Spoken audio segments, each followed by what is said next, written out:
All right, welcome back to another episode of. Oh, I forgot what I called it. Isn't it called Changed? Yes. You're completely right. It's called Changed. Whether or not that's a great title or not, if you don't think it is, you can blame Allie for that. Yeah. Because I didn't came up with it, but that's okay. And so today, in this episode of not a podcast, because this isn't a podcast. This is not a podcast. So if you think this is a podcast, it's not. If you're looking for a podcast, then I guess Go somewhere else. Actually, listen to this. Yeah. And just change your mind. Stay for the first 5 minutes at least and see if I guess it fits your taste of what you want. But you do have to leave a like though, regardless. That is part of the tax. You do have to leave a like and probably subscribe, I guess. That's only the fair thing to do. I mean, I'm subscribed to Jark and it's worth it, so. Yeah. And then if we talk about too much gaming stuff, then it will go to Jark Gaming. It'll just automatically route that way. That is right. But I guess I better... Minecraft videos. Hey, they're still going to this day. So Yeah, I guess I better... You should do Animal Crossing. I think people might watch that. Well, you can't. It's hard to record because Nintendo has that license. They'll hijack my account. They'll infiltrate my account and eventually get into my bank and into my house. Yeah. I'll have literally Nintendo. And you gotta hide your kids and hide your wife at that point. Up in the house at that point. Yeah, it wouldn't be good. Yeah. Let's see here. So let's introduce my guest today. So I've known this guy for quite a while. We were roommates for 2 years, and his name is Jeff Godfrey. So go ahead and show yourself, Jeff. So he's our live studio audience for the day. So if you hear anyone laughing, that's him in the background. I was genuinely confused. I was like, wait, I didn't live with you for 2 years. And I heard yes. At some point, you probably lived near me. Yeah. In the vicinity. Yeah. In the vicinity. Sure. But yes, let's be serious about this. So in reality, the guest today is someone, yes, I've also known for quite a while. However many years, like probably 30 or 40 at this point. Well, you're 70, right? And I'm 64, I think, something like that. No one knows my exact age. I've had, when I first got into college my freshman year, someone thought that I was in my 30s. I mean, hey, I've had people both think I'm the oldest in my friend group or the youngest, but never anything in between. So I feel you on that. It doesn't make sense. It's mysterious. Yeah. But anyway, so I've known Sean for quite a while, and he has been one of my best friends through that, and pretty much someone that I can always go to for just about anything. We've lived a lot of life together, seen a lot of things, a lot of very funny things, to be more exact. But this is Sean McEntee. Sean McEntee. There you go. You have it in the flesh. Yes. You probably heard him. You've probably been in some other videos before, actually. Maybe. Yeah, we talked about me in one, and at least one. At least the beginning videos where I used to film around town. Yeah. Were you involved in the Great Treasure Hunt? I don't believe Jeff definitely was. Jeff found the treasure. Yeah, I don't think I was, but... The great reward of $5. He found it. Me and Thomas Pritchard. It was more about the adventure, I think. Yeah, that's true. So this, Isn't it always? This might be your debut on the channel then. So I mean, if anything, I got a shout out, but I'm glad to be here, and it's awesome. Yeah, gotcha. So let's talk about you for a little bit. Yeah. Let's go into your story. So, according to my vast amount of notes here, look at all these tabs. I literally have 5 tabs and pages of notes on you. Just because I'm pretty interesting. Yeah, at least I think so. There's infinite number of topics we could talk about. We could talk about my July 19th meeting or something like that. You never know what will come up in this. But my notes say that you are from Texas. I am from Originally Texas. From Texas. I am born and raised Texas boy. I am not a cowboy or anything of that. I grew up in the city. I grew up in the suburbs. I'm from what was once a small city called Katy, Texas, just outside of Houston, but is now like one of the number one destinations for people who are moving to the Houston area. And so every time I go back, it's like twice as big. And but when I lived there, I mean, a couple streets back was like open fields and wild hogs and all that stuff. And but nonetheless, it was still the suburbs. So I'm. That's like the opposite of my hometown. Every time I go back, it's twice as small. Everyone leaves. Everyone's gone. It's just like there's more people that have left. Tumbleweeds rolling down the street. Yeah. There's actually tumbleweeds in Texas. Yeah, there are. I've seen them, and they get pretty big. Texas is also funny because it's like it's one of those states where you have like almost every ecosystem you can think of. Yeah. And so everyone thinks it's like a desert, but it's not. Like Especially you gotta not where you are. No, the one time I went to that area, it was in the 20s. Yeah. Yeah. Well, and we're only like an hour from the Gulf of Mexico, so it's like stupidly humid. Like, I mean, it's literally, I remember times walking out at like 8 in the morning and sweating within 30 seconds because the humidity is 100%. And I was like, well, I just walked into a cloud that is warm and it's gross. And so, but is there any alligators in that area? Yeah. I actually, this is the stupidest, I don't know why I remembered this just now, but my brother and myself and then all our friends, we would ride our bikes up to a bayou. Do you know what a bayou is?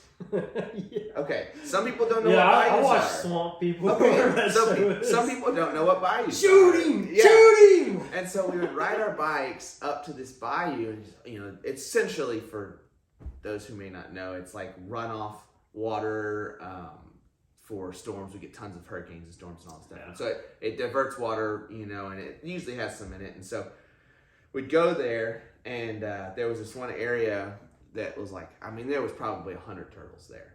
But there was 2 alligators, and we named them Fred and George after the Harry Potter twins. Oh. And they were probably like, they were like 5 foot long. They were like teenage ones. Yeah, you could totally wrestle one of those. I mean, it kind of wrestled us once, not us necessarily, but we had these 2 nets. We'd bring nets because we'd catch turtles. Yeah. And so I have one end and my brother has the other, and we try to scoop up Fred, and he's just like chilling. And then as we start to lift, he just starts thrashing, and I still have the net. It's at my parents' lake house, and it is like bent inward because the thing had like smashed, it thrashed so hard it bent metal. Yeah, I imagine so those things are incredibly strong. Yes, You've never told me that story. I actually. did not. I did. That's I insane. forget about it all the time. But yes, That's an amazing story. That was what we did. So we kind of had that mixture of like suburb city life, but like still getting to be like wild boys and do stupid stuff. But I mean, I didn't grow up on a ranch. I've never once. Gotcha. I mean, I think I milked a cow once. So we had the kind of wild, rowdy stuff. Our parents let us ride our bikes off, and we'd come back 6 hours later. Yeah. And they just trusted we were going to be fine. Which. I mean, I got a couple scars and stuff, but overall I'm fine. From the time knowing you, I've heard a few stories about you growing up and stuff, and it sounds like you had a pretty awesome childhood. Yeah. And stuff like that. Oh yeah, it was awesome. My parents, they loved us. They provided for us. We had a ton of fun with them, and You had a brother? Mm-hmm. Yeah, I have a little brother. Yeah. His name is Ryan, and we did not like each other for the vast majority of our childhood. And then one day we got in a physical fight, like punched each other. Actually, it's the only time I've ever gotten a fist fight, and we both punched each other in the face, and I punched him so hard he fell backwards into a pool. I felt pretty cool. And we did this all in front of on our family vacation in front of all our cousins, and they're all like, stop, like crying, and we're like losing it. And that was like kind of years of pent up I don't like you, and we had to kind of work through it. And now I'm like, yeah, I love my brother. He's like, we're friends with each other. We're not just brothers, we're friends, and we have things that we like together, and so it's cool. He lives back in Texas. When you tell me that story, I just imagine that picture of you in the backpack. Oh my god! That one picture you look super nerdy. I imagine can you edit in the photo on top? Yeah, if you send it to me, yeah. Guys, this is an infamous picture. It's from 5th grade, and I don't know if I dressed myself. I doubt my mom dressed me because I look like an absolute dork. But on top of that, my backpack is as big as me, and we'll have it right here, right here. I can just imagine that Sean punching someone in the face into a pool. I'd probably break my hand if I was that Sean punching someone in the face. I was a dork, man. Oh, I'm still kind of I'm a nerd, I guess you would say. Kind of a cool nerd. Or... Well, you fit a lot of different demographics. I'm gonna be honest. Yes. You fit into a lot of different. You're a well-rounded person. Yeah. Well, thank you. It's a good example of Thank that, you. I guess. I try to be that to some extent, considering that I watch anime sometimes, and I also like fishing. Yeah. Usually those things don't go hand in hand. Yeah, and you're like athletic, and you can play. I'm not athletic. I retired from sports this weekend actually because I had a migraine. And I was like, I'm done.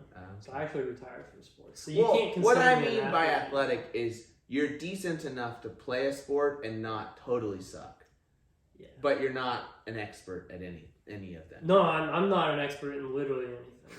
That's part of my problem. And also, you can tell from my channel, there's no direct content base, so it's kind of like, what are we gonna do today? A little bit of everything, but that's okay. That's what makes it fun. That's why I enjoy it, and that's why people probably don't subscribe because they're like, well, I don't want to see half this stuff.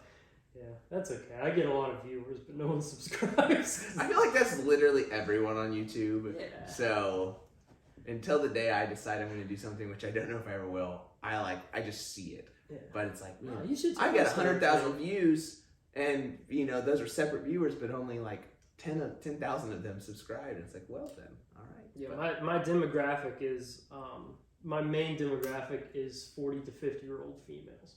Because you're dogs. I guess I don't know. That's what it says. I mean, they're cute dogs, so what are you gonna do? But anyways, enough about me.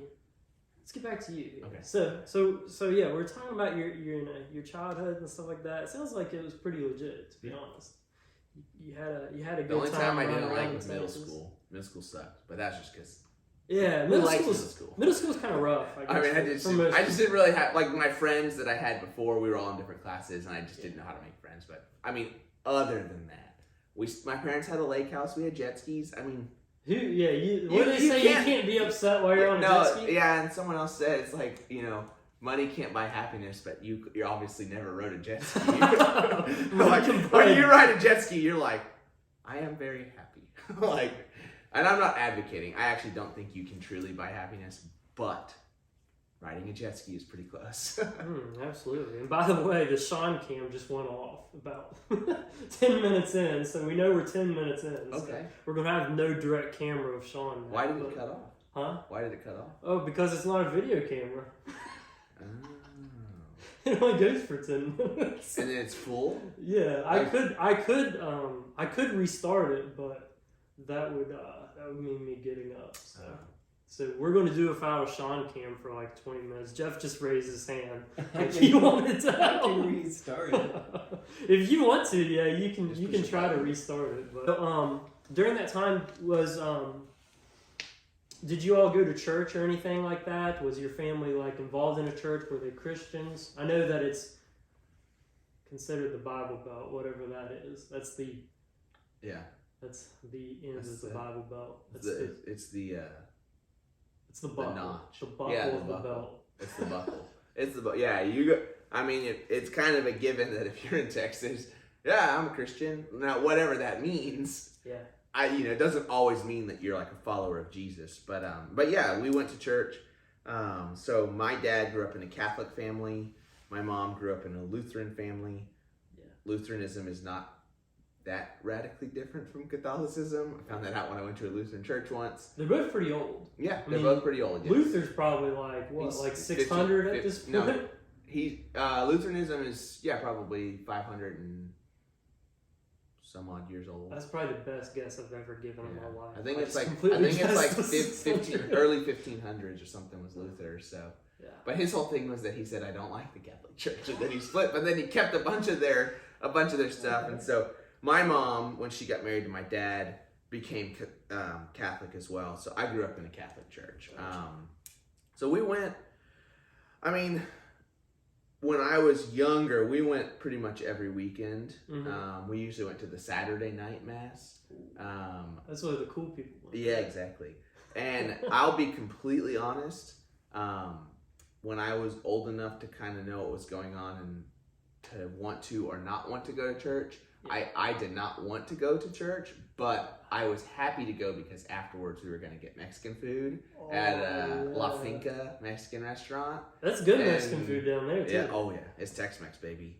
And so I was like, I'll go to church. I get Mexican food afterwards. And then this was even worse, dude. My brother would go to church and he'd put his Game Boy with Pokemon Blue in his pocket. Okay? Yeah. And then church would start. And if you've ever been to a Catholic church, like Mass is like, it's an hour on the dot. Yes. Like it's, you know, you're going to be there for an hour. Yeah. And a lot of that's like a prayer, isn't it? It's very structured. So you know for the first 10 minutes, this is going to happen and this and that, you know.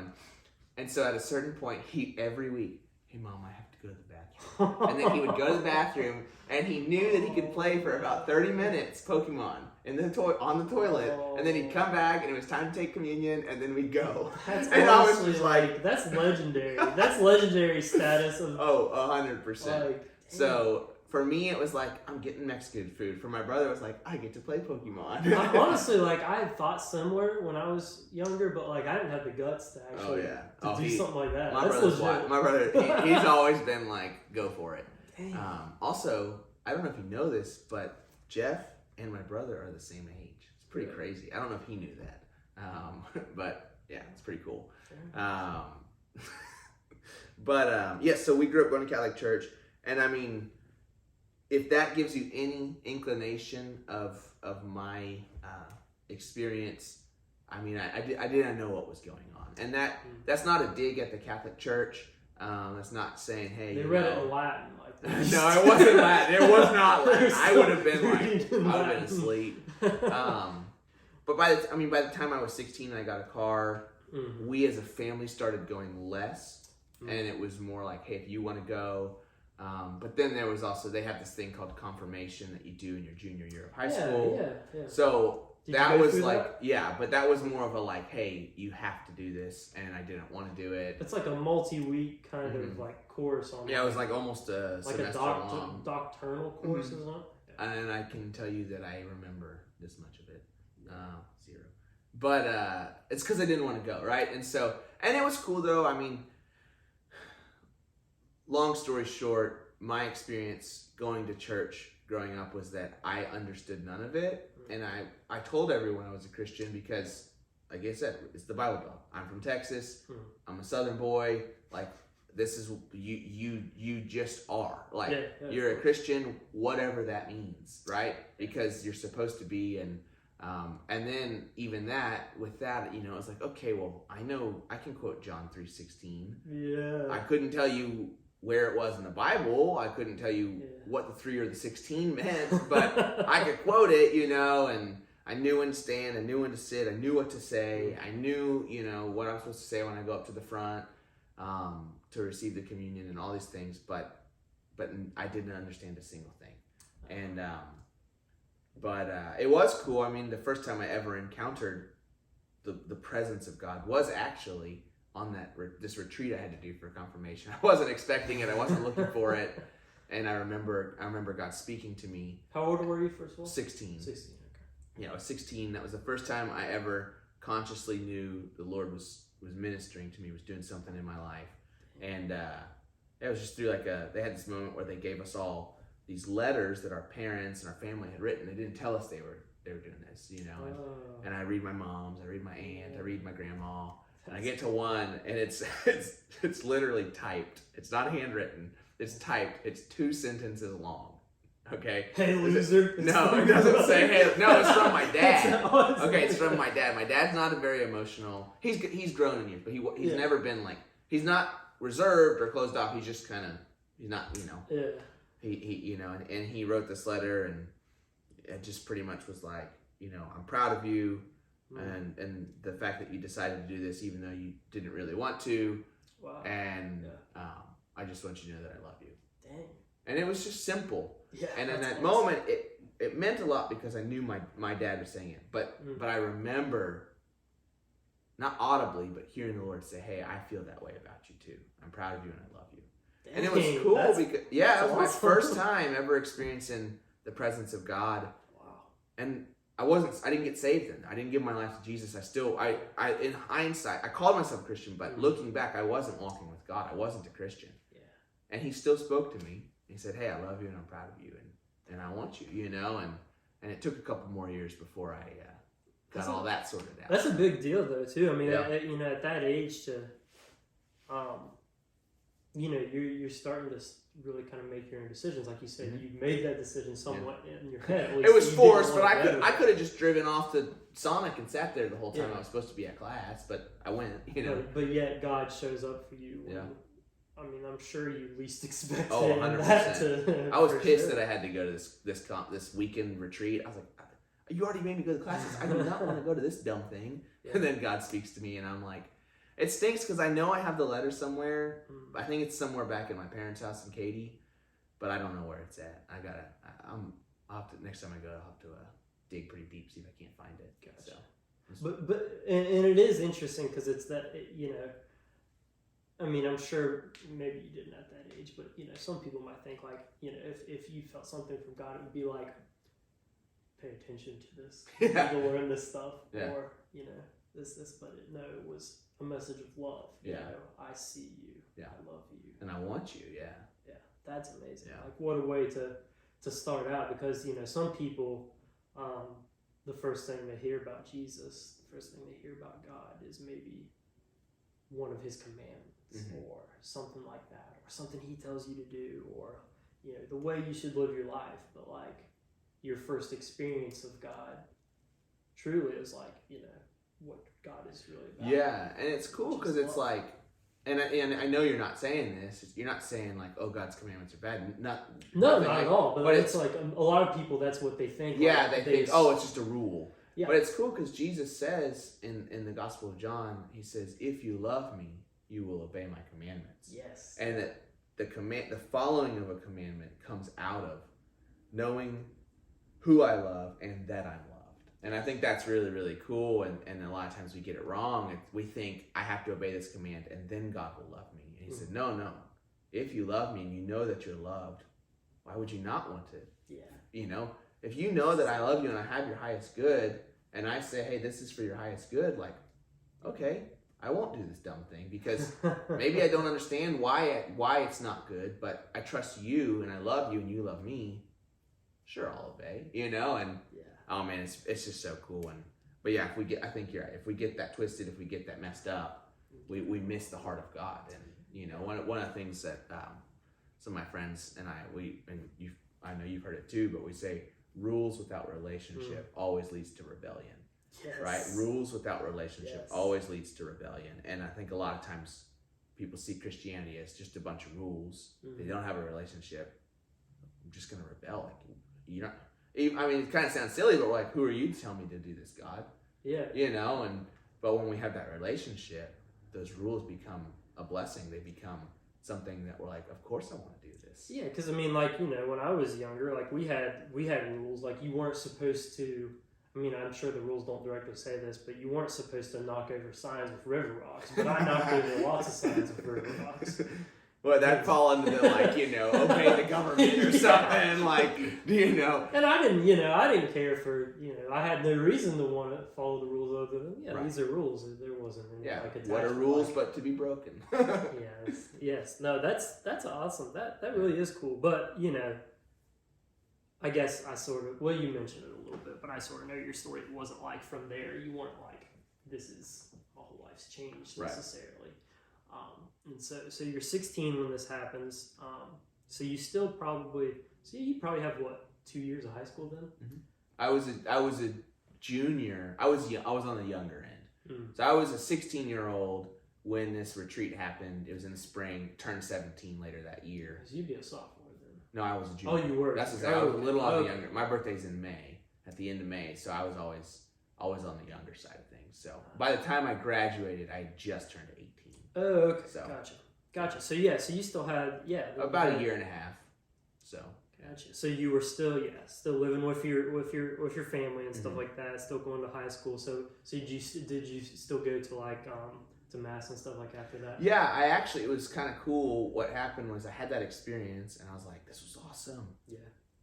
But then I didn't know what I was supposed to do. So I did what I knew, which was I'm going to go to mass. I actually volunteered to help with the retreat the next year. Oh, and went back as a senior.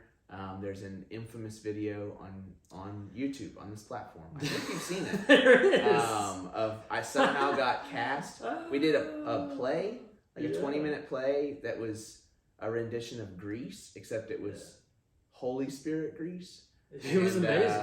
And I got cast as the main character, but I literally am incapable of keeping a tone, a note. I don't even know what word I'm supposed to call that. I can't hold key. I'm an awful singer, and that was a musical where I had to sing. So it's so amazing. If you ever find it in the deep recesses of YouTube, it may not be funny if you don't know me because it's just awful. But if you know me, it is it's hilarious. Tear-inducing. So don't put that as a link in the top. No, I would never do that. No, you're like, follow this here. I would never do that. Never do that. But you can go watch it for yourself. It's pretty funny. So you were full into it then. So well, as much as I knew, and that was the hard thing is singing. No, not singing. No, the hard thing was I had this experience with God, but there was no one to help me walk through that, and so I actually had this kind of excitement and this passion, but I had no idea what to do next. And so it was this like really quick spike, and then it was a plateau. I didn't drop off. But I was still kind of in the same boat where I just still only knew John 3:16, and I knew I'm supposed to go to church, right? I didn't know how to know God. I didn't know how to learn more about Him. I didn't have anyone coming up alongside me and saying, "Hey, let me show you," and we call that discipleship. Yes. But I didn't have any discipleship, and so that kind of led me to college and. Yeah. So according to my notes here, you're hold on, I got it upside down. Notes. You went to college. I did indeed go to college. Okay, so how did you? I guess because where you went to college, just spoiler alert, I know where you went to college, so it's pretty close to where you're from. Mm-hmm. So I mean, I guess first of all, tell them where you went, but like, how did you decide to go there, and like, what was that decision making? Like, was it just like, oh, I'm gonna go here because it's close, or like? So I went to Sam Houston State University, the Harvard of the South. That's I always heard that. Heard that. It's not by just laughing. by any means, it is not a bad school. Yeah. Truly, it's not. I work at WVU now with the ministry, and WVU is big. Big 10, Big 12, Big 12. Yeah. Big 12, but there's only 10 teams. Yes. Big 12, it wasn't that. It was marginally large 12. Yeah, exactly. Slightly. But the school I went to is probably at the time when I got there, like 17 or 18,000. So not a small school, decent size school, but not as big as here, right? Yeah. Honestly, the reason why I went there, my parents told me that I had to apply to 4 colleges. Yes. And I was like, okay, I'll do Sam Houston State, U of H, Texas A&M, and I'll throw in UT. Why not? Because I didn't think I was going to get in. And I looked, and all these 3 applications said I had to write a paper. Sam Houston said I did not. You ain't doing that. All I needed was a certain score on my SAT or my ACT. That was it. And I had it for the ACT, and I applied, and I didn't tell my parents that I only applied to 1. And then I got an acceptance. I was like, guys, I got accepted to Sam. And they're like, oh, that's awesome. I was like, what about the other one? I was like, I think I want to go to Sam. And it wasn't until like years later I was like, hey, I never applied to those other 3. So they're probably happy anyways. It's closer. I guess. Texas A&M is not too far. And U of H would have been closer actually. Yeah. So anyways, all that to say, I chose Sam Houston because I was lazy. And, I'm not in the camp that thinks like God predestines every single detail, and so I don't think it was like God was just like, you have to go here. And I think the Lord God knew what He was doing. Too lazy to run. Yeah, I think He knew it. I think He knew what was going on, and I mean, we'll talk about Sam Houston in a sec, but there was a real move of God going on there, and I got to be a part of that. So, but yes, that's how I essentially made my way to Sam Houston. What major did you go for there? Well, I had no plans for my life. I didn't know what I wanted to be. The only job I've ever wanted to have was when I was a kid. I wanted to be either a marine biologist or a zookeeper. Yes. And then I realized I don't want to deal with poop, so I don't want to do that. I had no clue, and I was like, well, Dad, what did you do when you went to college? college. He was a finance major. I said, sure, I'll try finance. I tried it for a semester. I had a finance class. I hated it. So I switched to accounting. Yeah, woo! Yep, that's me right there. I stuck with accounting most of the way through. Yeah. And then whenever I finally realized this is what I want to do with my life, which wasn't accounting, I made that my minor and just got a business degree with the minor of accounting, which is cool. The Lord's faithful. I get to use my degree every day with what I do, but we'll get to that. And if you want to hear about that, you have to stay tuned for the next episode. Woo! And now back for part 2. Back from our commercial break from our sponsors. Thank you all for sponsoring us. We really appreciate it. What is it? Pure Talk. And what's the one that everyone wants? Raycon. What's all the ones that everyone wants? Raid Shadow Legends. Raid Shadow Legends. The 2.5 minute long ad where I'm just double tapping through. God, man, I don't want to play Raid Shadow Legends. Yeah. I actually tried it out. Yeah, it was decent, but it was a huge time sink. I was gonna say it seems like it's. Yeah, it's a. I tried to play a game recently. I played a game recently that was a time sink, and I just had to put it down because it was so many. It was Marvel Snap. No, Marvel Snap. I love Marvel Snap. It's a great game. It's so great, but it was called Ninja Must Die, and there was 12 or 13 different variant modes, and I was just like, man, I just can't do all these. So, yeah, I've had a few games like that. Some of them, Allie tells me you're done. Yeah. Marvel Strike Force. Oh, okay. Marvel Snap. I played it for 3 years, and I had a full-on community of friends on there. She's like, nah. Yeah. It's taking up too much time. Dang women. Yeah, they don't understand us gamers. Women. Speaking of games. Let's continue back on your story with college, which has nothing to do with games. Of course, maybe it does at that point. So you get to Sam Houston. You're somewhat local. You get there in finance and all that stuff. So what's kind of your thoughts of college going in? What's your idea of that? You're away from your family. You're on your own. You can make your own choices. What is your initial thoughts going into that? When I say I didn't have a plan for my life, it was all the way down to I didn't really know what I was gonna do. I was close, but there was only a handful of people from my high school that went. Yeah. And I didn't know any of them or didn't like them. I had a pretty close knit group of friends in high school. None of them were going there. All right, they were all going off. So if any of you are listening, he doesn't like you. I mean, they were so obscure that it was just yeah. They were from the woodworks. They were people that I would rather have been I'll just go meet someone new. Yeah. Yeah, some side characters. Yeah, exactly. NPCs, you might say. So I got to college, and I remember just thinking I don't even know what I'm gonna do. I'm just gonna sit in my room. I just didn't know anything. I was just kind of doing what you were supposed to do, you know, and show up class. Yeah, and so cafeteria food. Yeah, and kind of just party. No, I've never been a partier, not at all. Of course, that's not necessarily party school. It's not. It used to be years and years and years ago, but no, that's just never been. Not even I don't even want to call it temptation. Just a desire. I've never alcohol. I don't have this high moral ground. It's just been it's never been my thing. I've never drank. I never wanted to. It doesn't interest me. See, I was the same way, but I was super prone to peer pressure. I got to college and I was like, well, this is what you're supposed to do. Yeah. So I went out to the frats and wandered around what do I do? Yeah, one of the number one party schools in America. Yeah. I'm grateful that it wasn't the case for ours, but yeah. They wouldn't let me in a party because I wasn't a girl. Oh my gosh. Well, it's 2023 now, so. Oh, yeah, you never know. Anything can happen. Things would be different now. Yeah, they don't even have the frats anymore. We'll edit that part out. We don't edit anything on this channel. Raw. So you're sort of lost to some extent in college, I guess. Yeah. Wandering around like that.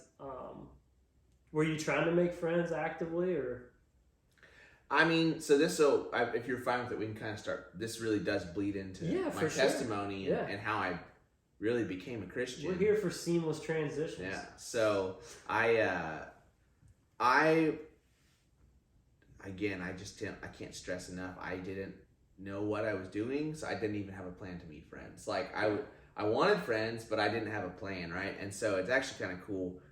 People wanted to be my friends, and so the very first guy I met, I mean, I literally like pull up to the dorm. You know, my parents are with me. We're going to get my room key, and I'm like in line, and I see this dude just like watching me, and I'm like, I kind of keep noticing. And then like I get my key, and as I'm walking out, he looks at me, and he comes up and he's like, "Hey man, do I know you?" And I was like, "No." And he's like, "No, I think we know each other from somewhere." And he just keeps kind of going on with this, and finally at a certain point, he's convincing us. I'm like, maybe I know him. I just forgot. And I'm like, he's like, "Well, hey, it doesn't matter. Like, can I help you move in?" Sure, I guess, you know. And he starts asking me questions like, "Hey, you a Christian?" I was like, "Yeah." I grew up Catholic, and he's like, "Well, hey, we're part of a Christian group. It's called Chi Alpha." Yeah. And I was like, "I don't want to be a part of a frat." He's like, no, it's not a frat. And I'm like, "Well, I'm gonna go to the Catholic group." And I'm kind of like, So he helps me move in. He's like, "Well, let me just get your number if you want to hang out." And I'm kind of like too nice to not say no. So I'm like, "Sure." And so his name was Doug, and it was really cool. And then, you know, I get moved in, and I don't know what, you know, my parents finally, they leave, and I'm in my dorm. I meet my roommate. He's kind of a weird guy. He's a nice guy, but you know, he's awkward, and he's so I'm like, all right, I guess thought of you. Yeah. And so I'm like, all right, let's just go walk around campus, I guess. As well. And so it's, you know, I go, and they have like a org fair, and I look at all that, and I notice a different person kind of like following me. Every table I go at, he's at the table behind me, and I'm just like, trailing. What in the world? And so I'm like walking back to my dorm, and it's at this point it's probably like 8 p.m. so it's dark. And I'm walking through the parking lot toward my dorm, and I just hear, "Hey!" And I look back, and this dude is like 6'2", jacked. Yeah. And he's about to strangle. He's the only person in the parking lot besides me. "Hey, come here!" And it's Jordan Goody. You know Jordan. Oh, really? But I don't know him. I forgot I don't That's know. Hilarious. And I'm just like, oh. And I'm like this small little white guy, like, you know, scrawny, and I'm like, I'm gonna get killed on my first day at campus by a random person, you know. He comes up, I like go over, and he's like, "Hey man, you know, I'm Jordan, I'm Sean." He's talking to me. He's like, "Hey, do you have an older brother named Zach?" And I'm like, "No. What's up with you people all thinking I'm someone that I'm not?" You know, "Oh, whatever." It was, "Hey, I'm Jordan, and I'm part of this group called Kyle." I'm like, "I heard about you guys, the not frat." He's like, "Yeah, we're not frat." And I nothing against Doug. I actually like Doug. He's a great guy, but I just didn't have a good first impression. I had actually a good first impression with Jordan. He got my number. You know, "Hey, you like basketball? We can play basketball together." And so he actually invites me to the first Chi Alpha large group service. So it's essentially a church service for college students, right? So it's rowdy, it's loud, and what I didn't know was that at the time our Chi Alpha was the largest one in the country. Of all, you know, they're all over the country at different college campuses. But I mean, when I was there, we were probably 800 people, right? Like really, really big. Oh yeah, it was something else. And so I, you know, Jordan invites me, and I go. I park across the street, walking up to the church. He kind of does one of these like, you know, I don't know at the time, but he's like, "Hey, I gotta go do something. Here's my friend John." And so Kyle has these small groups, bait and switch. Right? And so he's not a smart. Jordan's not a smart group leader. He's on staff, but he gets me connected to a guy named John, who ended up becoming my small group leader. And so I go in, and you know, it's this church service. It's at a church. Yeah. But it's this college church service essentially, and man, definitely different than Mass. Oh, 100%. Like the music's like loud, and they got guitars, and people are singing, and they're incredible voices.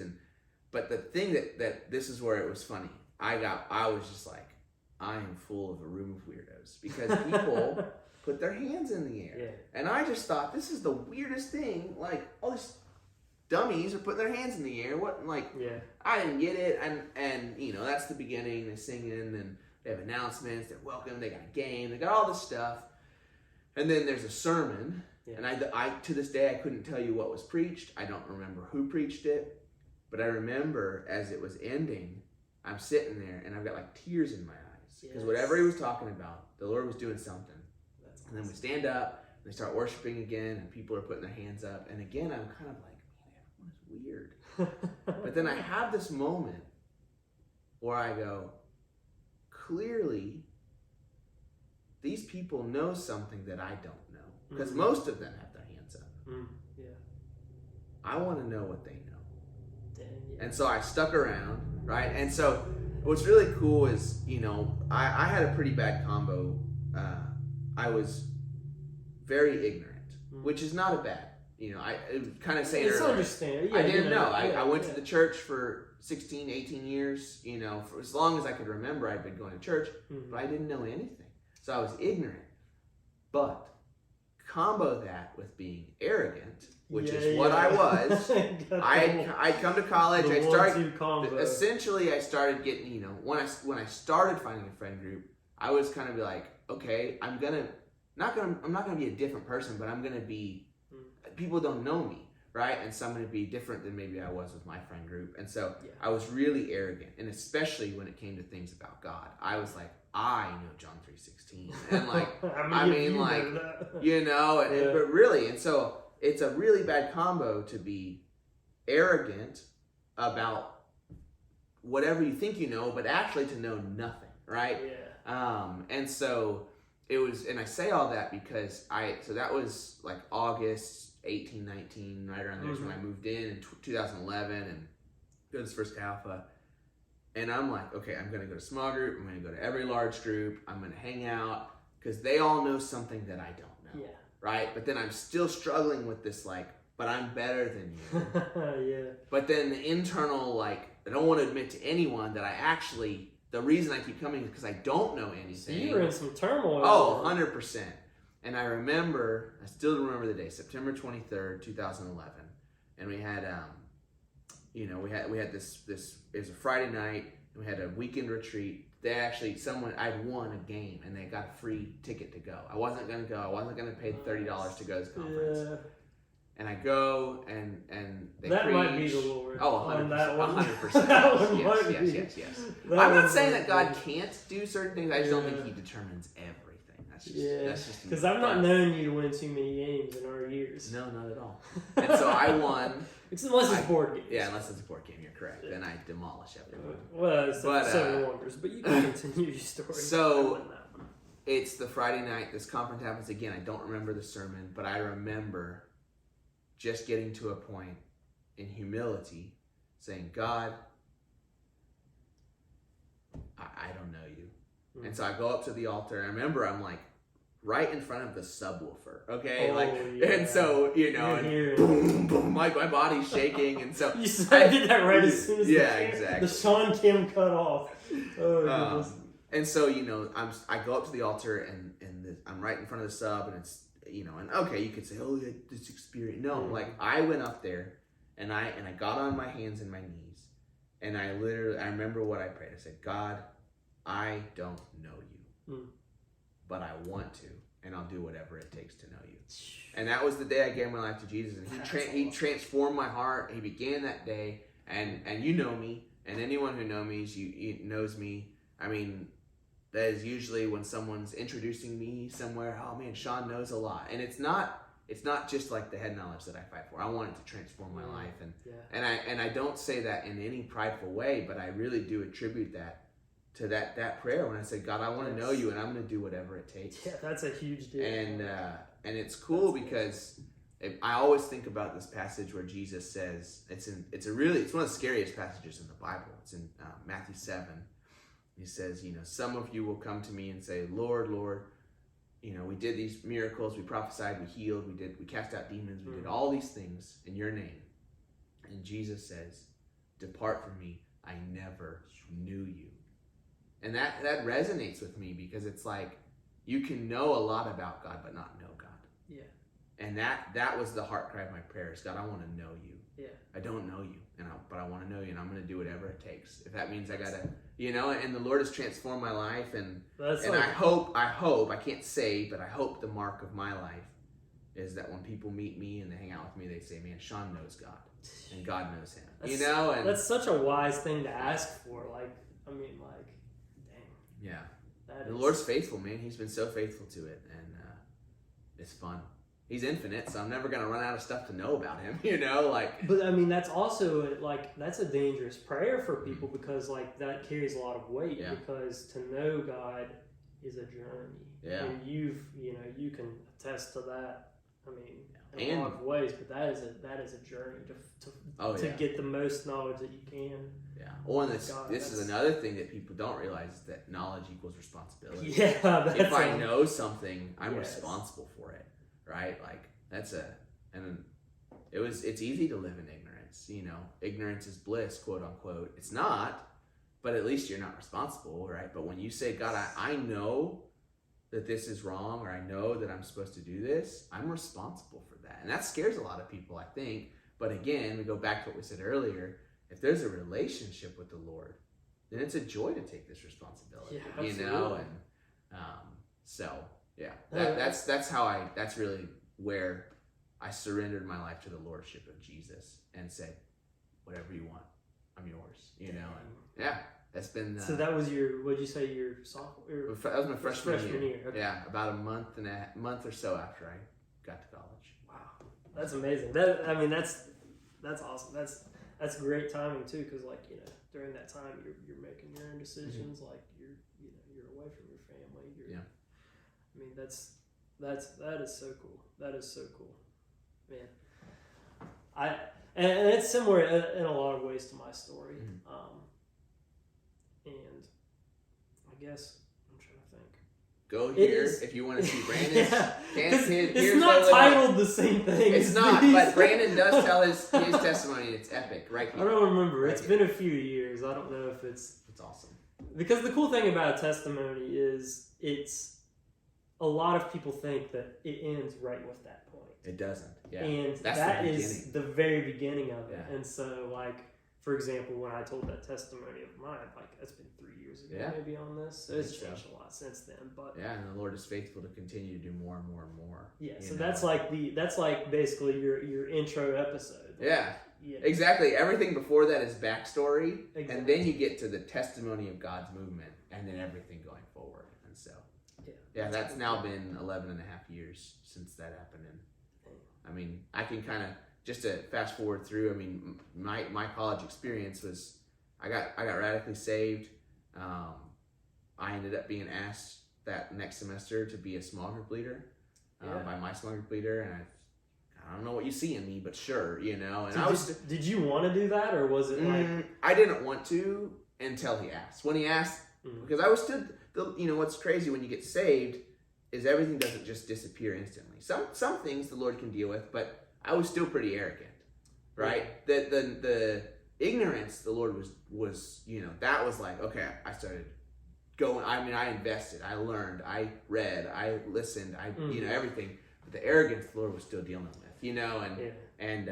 so once I didn't know it was a thing. Once he asked me, I was like, I got this, and even still the Lord, still to this day the Lord is dealing with it. And I think all of us, we call it pride maybe,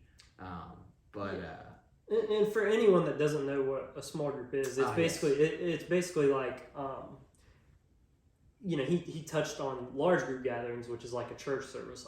It's got a lot of people. You have someone up there preaching. You sing or whatever. Small group is it's based off of the idea that Jesus portrayed, or not the idea of the what Jesus showed of gathering as it says, a small group of guys in your case. To where you can have a closer relationship, and you go through not only learning about Jesus, but you kind of live life together, you experience things together, and you disciple each other, which I'm sure we'll get into a little bit. Yeah, he did that with the 12 disciples. For 3 years, it was day in, day out, eating, sleeping, teaching. And so that's that's a pretty common thing, especially in Caiaphas. That's something that they really fight for. But that's a huge deal for someone that's you being relatively young in your walk with Jesus, and that's a big deal because that's taking the position from you, I just got saved. I'm learning about who Jesus is. I'm growing my relationship with Jesus, to taking that and going, I'm going to teach someone else about Jesus. I'm going to help their relationship with him. I'm going to help them learn. Yeah. And that's a huge step. Yeah. And of course, that's what we're called to, but for a lot of people, they may think of that as, oh, it's too quick a turnaround. Mm-hmm. Like, you're not, I'm not perfect yet. Like, I don't have everything figured out. Like, how can I teach someone else about that? And I know that's some of the things that I kind of thought at the beginning, but kind of what was your mindset going into that? So you mentioned, you're like, I got this, but like when you, the day one, like when you started, when you got there for Welcome Week, what was your mindset? It was 3 weeks before that. So I had spent that summer, I finished, they're like, all right, come August, you're going to go build your own small group. And I'm like, of course. And I worked all through the summer. I worked a manual labor job. So I'm like, leaving my house at 6. Mining coal. Not mining coal. No. I'm leaving my house, 5:36, work until 4 in the afternoon, come back dead tired, take a shower, eat early dinner, watch some anime, and then I would go to bed and do it. And I did that, except for the weekends. I did that every single day, right? And didn't think about God, didn't think about small group leading, didn't really read or pray. I think I read 1 chapter of the Bible every day. I think is all I did. And it was about 3 weeks before. I think it was about 3 weeks before. Yeah, and it was a great start, but it was. I wasn't thinking about anything. And it was about 3 weeks before the semester, and I was like, "Wait a second! I am supposed to go and build a small group." And the Lord humbled me and kicked me in the butt, and I spent those 3 weeks like just desperate for God. Yes. You got to do something. I can't do this. And that was the biggest small group I ever had. Was that first year, and I was a bad small group leader. I was a bad disciple maker. But I prayed for those guys every single day. I prayed for them before I met them. I prayed for them after I met them. God, a couple of them gave their lives to Jesus, got like radically transformed. And just super crazy what the Lord did and through that. But it was humbling. That's been a kind of a mark of my life, is that the Lord has humbled me a lot. Which and I think the best thing to do is just to receive it and say, yes, Lord, you know best, and I'm going to trust you. And so it was cool though. I went on a small group led. It was, it was a great year. The next year was, and just an incredible year. I had some guys that came alongside me from the year before that helped me to disciple our small group. And I knew what I was doing a little bit better. The Lord had humbled me some more. Yeah. And, but that it was in December of 2012. I went to another conference. It was a missions conference. And the Lord spoke to me there and said, hey, you've never known what you want to do with your life, and you love this. Why don't you just do this? Yeah. And so that's when I was like, all right, Lord, I'm gonna do Chi Alpha. And so kind of the rest of college, we can breeze through that. But I was as involved as I could be with Chi Alpha. It was cool. It wasn't that Chi Alpha became my life. Jesus had become my life. Yeah. And it was through Chi Alpha. That was the medium. That was the medium that I got to go so deep with Jesus, go so deep with brothers and sisters in the Lord.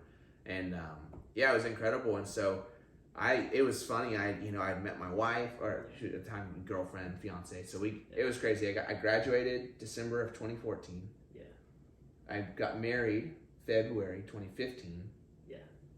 And then we had decided that we wanted to do Chi Alpha, but we didn't want to do it at SAM. We wanted to go to WVU, and we were going to be a part of a pioneer team that was going to start Chi Alpha at WVU, right? And so, graduate, married, quit our jobs in April to full-time support raise, so that we can, so we have donors that support us, so we can do this full-time, and then moved in July. So from December to July of 2015 is just 14 to 15 is just chaos. And we moved up here, and we landed in Morgantown, West Virginia, on July 4th. Yeah. And we like to joke that the city shot off fireworks for our entrance because they were so happy we were here. Obviously, it wasn't for that, but and we gunshots probably too. Yeah, probably that too. Yeah, we don't talk about that. But and that's how we ended up here at WVU, because for my wife, her story's incredible. Maybe have her on sometime or something, but. Yeah. Ladies can be on this podcast. They're allowed. Yeah, I'll have Allie interview. Yeah, that'd be cool. Yeah. But interview both of us, man, the Lord just broke our hearts for this campus, and broke our hearts specifically for just doing college ministry with Chi Alpha. And it was just simple. It was like our lives were changed to this. why would we not give back to it? And so that's how we ended up here in Morgantown, West Virginia, of all places. So that's most people in Texas don't even know West Virginia is a state. Oh, I think it's called Western Virginia. Oh, don't get me started. But we won't go down that. Let's stop that rabbit trail. We'll shoot that rabbit before it runs off. Yeah. So before we kind of get into that part, like I just want to touch on real quick. So we transition from you accepted Jesus. We transition. You want to tell people about Jesus, and then you transition into I want to make this my life. Yeah. So like, what was that kind of that thought process with that, where that realization where you're like, Jesus deserves my life, like everything that I have. Which you mentioned that it was on that like mission retreat or whatever. Yeah. On that retreat, I mean, I remember the first night we talked about surrender and surrendering everything to Jesus. And I mean, honestly, it wasn't hard to surrender because I didn't have any dreams. Yeah. You know what I mean? Like, it was easy to say yes to this because I wasn't, and I hear me, like, I can't say that I understand because I haven't been there, but I have friends who I've watched them give up the dream of being a doctor to pursue Jesus. I've watched people give up their dream of being a college athlete to follow Jesus. You weren't dreaming of being an accountant. I wasn't dreaming of anything. I wasn't dreaming of being an accountant. No, like I was still at the point where I was like, I don't know what I'm gonna do with my life. So maybe it was, it sucks to not have any dreams for your life, but it's also I was a blank slate, and the Lord was the artist who painted this beautiful canvas picture on my life, and it to me it just made sense. I love this. Yeah. It's fulfilling. It's meaningful. I've got nothing else that I want to do. Yeah. Like, and it wasn't. And hear me rightly. It wasn't a like, oh, I've got nothing else. I guess like it wasn't that. It was like, this is. It was kind of this. Like, I found what I'm looking for. That's what it was. It's like Peter, where he says, "To whom else should we turn?" Yeah, like you've got the words of life. Where else am I gonna go? Like, and it was so cool because I always have to make sure I clarify it. It wasn't like I guess I'll do this. It was like I finally found what I've never been able to find. Something that I'm passionate about, that I love, that I want to do. And that's led all the way to this fake podcast. Yeah. No. That's amazing though. That is so. I don't want to say encouraging, but it's I don't know really the words to say for inspiration, I guess, but like it's so comforting, like just to hear that, like to see that, because it wasn't like you couldn't do other things. Yeah. Because I know you're very you're hardworking. You're ambitious, you are analytical, you can talk to people, and you could do all kinds of things, and you've turned those things to, you work hard for the Lord, you have ambition to see people come to see Jesus the way that you see him, you're diligent with the people, like you said, praying for your small group, and that's incredible, to see how Jesus can work through you and use your gifts, use what you're good at in order to further his kingdom. Yeah. And you go there in 2014, and little did you know that 2015 that I would be there. No, I came in 2015. Oh, okay. I thought you said 2014. No, I came in 2015 when you were a freshman. Oh, okay. So that was your first year. So you and I, we were both just as green and new to this place at the same time. Oh my goodness. Yeah. That's funny. Yeah, my story, if you listen to it somewhat, I kind of got involved in Chi Alpha, I guess, toward the winter time. Yeah, like October, November, or something like that. Yeah, and I wasn't in your small group initially. Right. But my sophomore year, I remember, I think it was like right before sophomore year, like before summer break, I was like, hey, Sean, hey, I got a question for you. And we were in the mountain layer, which is kind of like the student center, and I brought you to the side, and you're like probably thinking like, I was like, well, I was like, I don't know what he's gonna say. And I was like, which I don't remember exactly how I said it, but I was like, hey, do you think I could come to your small group next year? Yeah. And you were like, I was amped. I was so excited. Like, dude, I love this guy. He's awesome. Like, I'm so happy. And so that was kind of the start of our friendship. But I remember that because it was like right before summer break, and so we didn't have very much time really together after that. I think we hung out like once or twice, maybe. But I remember you, before we left, you gave me a book. And at that time, I was like, oh, goodness, I hate books. I've never read a book. I was the exact same way. Which is funny, if you walk into my house now, it's tons of books. You would never believe that I hated books, but I was the same. You wouldn't believe that Sean read 52 books in a year once. But so he gave me the book More Than a Carpenter, which is a great book for like a new Christian. Because I was only, I guess, I was a Christian somewhat, I guess, but a follower of Jesus, relationship with Jesus, maybe 3-4 months at that time.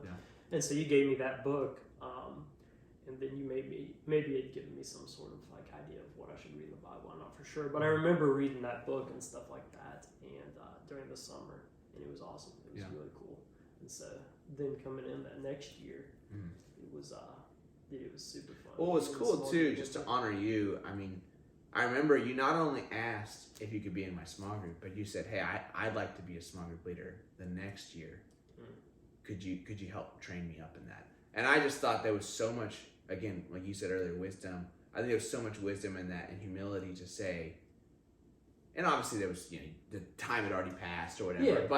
But for you to say, "Hey, I want to learn," and I just think that's so cool. I mean, there's so many people. I wish I had thought like that. I was caught off guard. And then I got arrogant, and it was so cool to see that. And I remember that was one reason I was so amped, was to see that hunger and to be like, dude, this guy, not only do I like him and he's my friend, but like, he is so hungry for the Lord. This is going to be incredible. And that was an incredible year. We had like super long, like atheist, hardcore. That's the crazy thing about that. And I've told people this story a bunch of times, and no one ever believes me. That small group year, my sophomore year, during that time, there was a lot of times, there was more people in the small group. Granted, the whole idea of this was to talk about Jesus. There was more people in that were atheists than there were Christians. Yeah. And then the Christians were all like, they're asking questions I've thought, but I don't want to ask, and I'm sure it challenged you in a lot of ways. It certainly challenged me. And it was a cool place to kind of learn and grow and nurture in, because it was like, you're not surrounded by people that are, I guess, just, what's the word? Like, yes, like, oh, yes, like, I agree. Yeah, it was like a bubble. There was a lot of challenge in that. It challenged what I thought. Of course, I didn't know what I thought. So it was like, some of these guys were blunt, man. Like, absolutely. Oh, this is effing dumb. And you're like, all right. Like, there's clear anger behind it. Not only do you not like this idea, but you're angry about it. So we're not just dealing with the philosophical issue. We're dealing with the emotional too.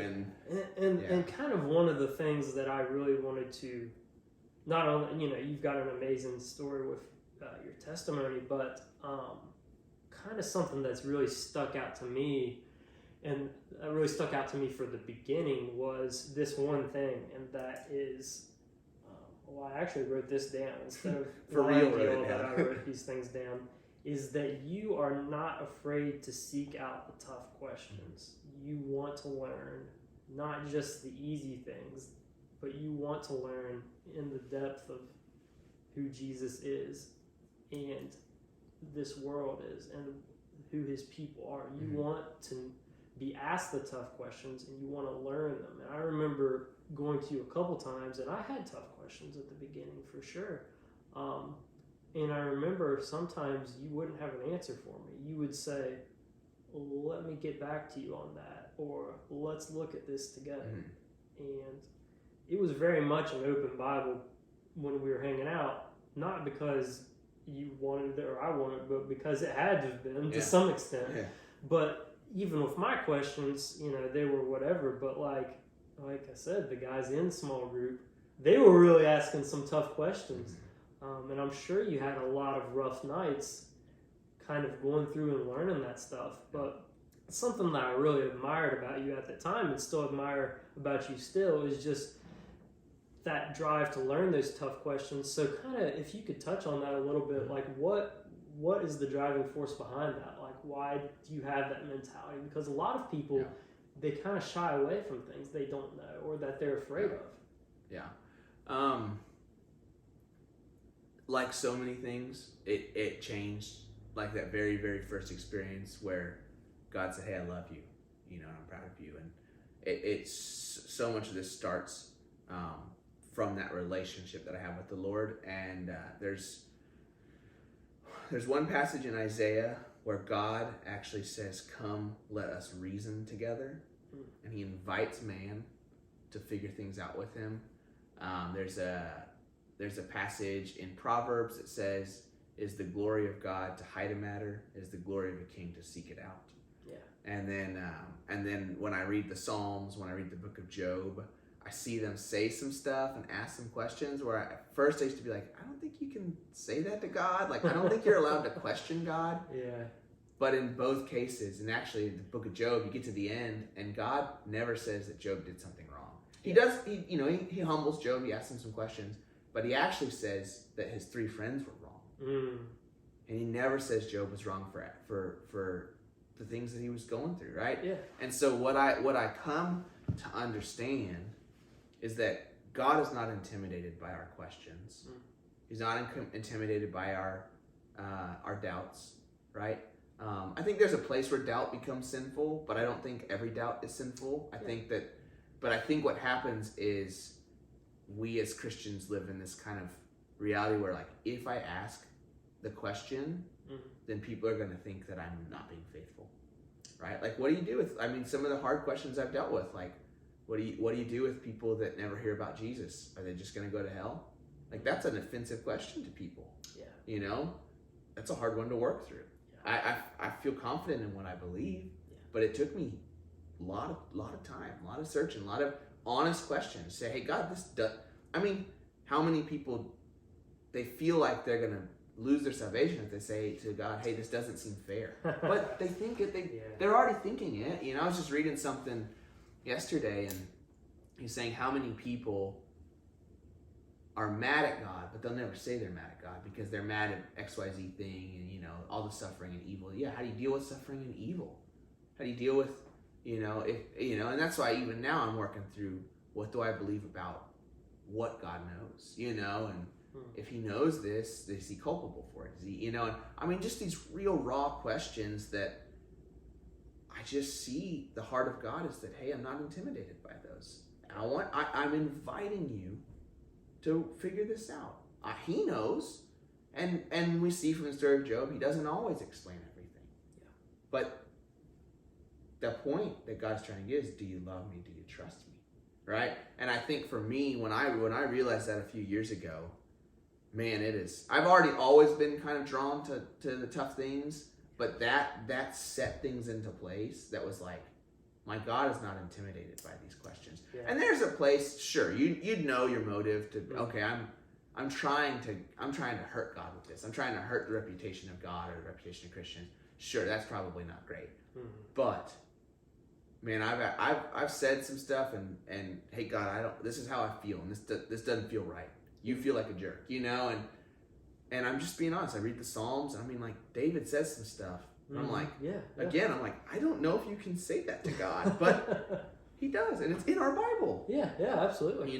But it's so cool because the Psalms almost every time they're called the lament Psalms. Mm-hmm. They always end with this, but God. Yes, yeah. But God is gracious and good, and I don't understand, but he's good. And I think that's the heart of when I have these hard questions that I work through or I get asked them. Man, some people ask some questions where I'm like, ooh, I do not know what. Like exactly, I don't know what to do with that. Let's figure this out.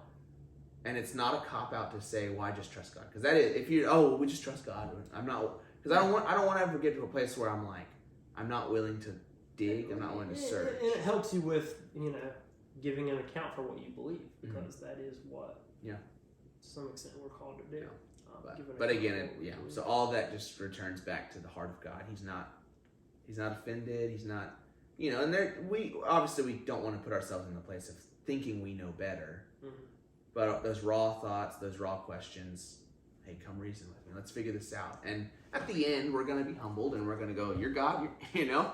Yeah. I see you know best. And I don't know, I'm really glad I'm not God. I do a really bad job.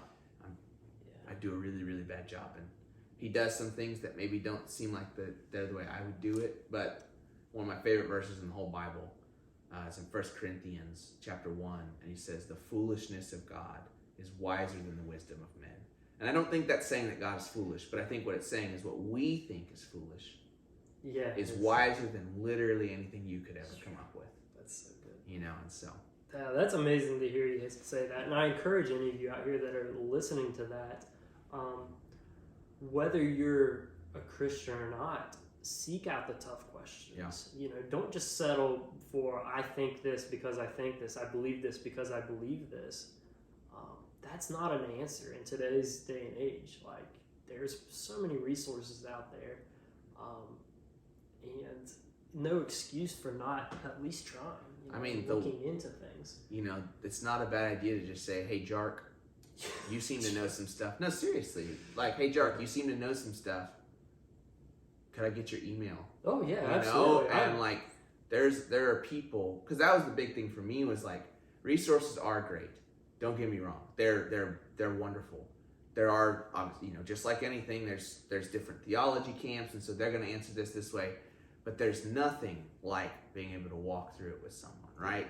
There's nothing like being able to ask questions to a real person and to say, hey, man, like, I need to just... Sometimes you voice a question and you realize, actually, I don't think I think that. But it's just saying it, you know? Yeah, and that happens with a person. And so, you know, if anything, man, like, I'm an ordained minister, like, we can find you a church near where you're at. You know what I mean? Like, because the community, the body of Christ is meant to, we're supposed to live together, you know? And that's why YouTube has a comment section. So yeah, like you said, anything you have a question for, even if you have a question for Sean can, you know, I can comment on it. I'm a subscriber like you should be. And I mean, yeah, I can literally just comment on it. Yeah. So. Most of my content is not going to be this because it takes a while for me to edit these videos. Most of these are dog videos, but yes, needless to say. But your story, it is so inspirational to me because, and I think to a lot of people because, you know, you had this opportunity, someone, which Jordan invited you to this event, where it was, you know, as we said, like a great medium to meet God. And, you know, God spoke to you there and has used you since then. And then today, this current day, you know, all these years later, you continue to give that opportunity to people in the same situation that you were in at the time. You know, and I've met several of those people.